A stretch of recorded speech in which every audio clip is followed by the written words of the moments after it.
जीवन की परीक्षा। एक बार भगवान शिव और माता पार्वती एक मंदिर के पास से गुजर रहे थे। माता पार्वती की नज़र एक पति पत्नी के जोड़े पर पड़ती है जो मंदिर से दर्शन करके आ रहे थे। उनकी आर्थिक स्थिति अच्छी नहीं थी।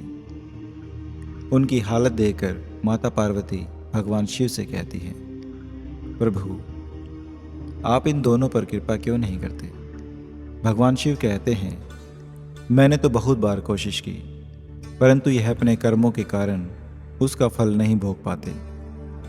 माँ पार्वती कहती हैं, आप एक बार मेरे कहने पर इन पर कृपा कर दो।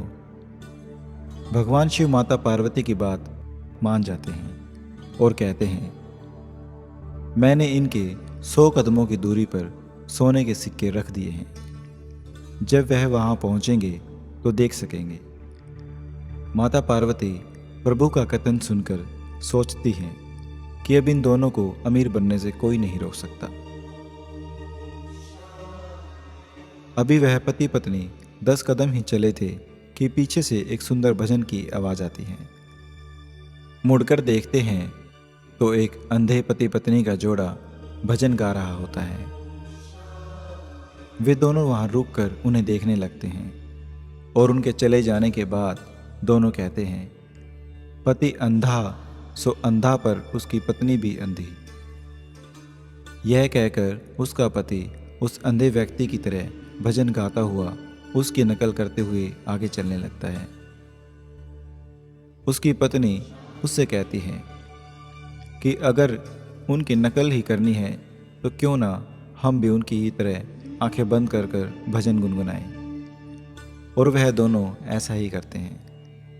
जहाँ पर भगवान शिव ने सिक्के रखे थे वह रास्ता दोनों पति पत्नी आंखें बंद करके निकल जाते हैं। यह सब देखकर माँ पार्वती कहती हैं, प्रभु, आप ठीक ही कहते थे। यह उनके कर्मों के कारण ही इस हालात में है। भगवान शिव बताते हैं कि यह पति पत्नी अपनी श्रद्धा से मंदिर नहीं आते थे। वे अपने पड़ोस के पति पत्नी की नकल करके मंदिर आते थे। इसलिए हमें किसी की नकल करने से बचना चाहिए। क्या पता हमारी यह आदत हमारी तरक्की के रास्ते में रुकावट हो। क्योंकि जीवन एक परीक्षा है और जिसमें बहुत से लोग असफल हो जाते हैं, जिसका कारण दूसरों की नकल करना है। इसलिए दूसरों की नकल करने से बचें, क्योंकि जीवन की परीक्षा में हर एक पेपर अलग अलग होता है।